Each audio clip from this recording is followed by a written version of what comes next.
បាទជំរាបសួរបងប្អូនទាំងអស់គ្នានេះគឺជាសកម្មភាពក្នុងការយើង set up ប្រព័ន្ធ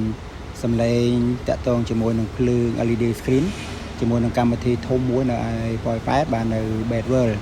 ជាមួយនឹងយន្តហោះដ៏ធំបាទអញ្ចឹងសម្រាប់ពេលរយៈពេល2ថ្ងៃនេះគឺយើងធ្វើការ set up ច្រើនហើយប៉ុន្តែយើងមានឧបសគ្គមួយគឺមេឃភ្លៀងរហូតបាទក្តៅភ្លៀងបាទនេះជាសកម្មភាពរបស់ក្រុមការងារយើងដែលគាត់ធ្វើការ set up ហើយល្ងាចនេះយើងនឹងតេស្ត sound បាទហើយយើងប្រើជាមួយនឹងកម្មវិធីទាំងមូលតែម្ដងបងប្អូនគឺយើងប្រើជាមួយនឹង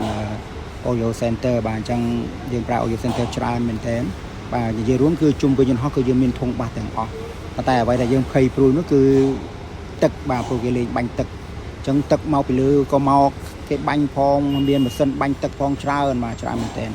ហើយនេះបងប្រៀបក្នុងវីដេអូនេះបងប្អូនឃើញហើយមានធុងបាសច្រើនបាទនេះកំពុងតែខ្ញុំបង្ហាញបងប្អូនហ្នឹងគឺយើងប្រើជាមួយនឹង KLA 28ហើយយើងប្រើជាមួយនឹង210ជាពិសេសយើងប្រើជាមួយសាប់តែម្ដងបាទគឺ KLA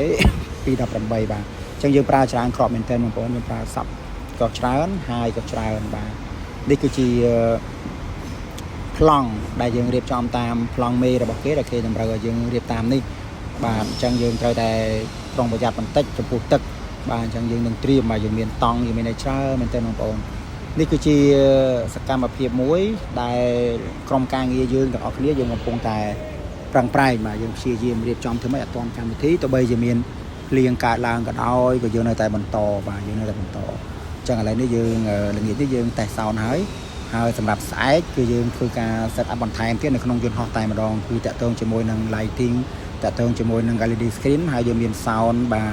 បំពេញយើងហៅថា sound បំពេញក្នុងយន្តហោះដែរបាទហើយ DJ នៅក្នុងយន្តហោះផងតែម្ដងបាទអញ្ចឹងស្អែកយើងរៀបចំមួយផ្នែកមួយទៀតគឺនៅក្នុងយន្តហោះបាទអរគុណច្រើនបងប្អូននេះគឺជាសកម្មភាពការងារមួយរបស់ក្រុមហ៊ុន VS Sound 178យើងដែលយើងធ្វើការរៀបចំនិងការសហការគ្នាបានយ៉ាងល្អជាមួយក្រុមការងារបាទហើយនឹងអ្នករៀបចំតែម្ដងបាទនេះគឺជារូបភាពទាំងមូលបងប្អូននេះយន្តហោះធំហើយនៅខាងលើនេះគឺជា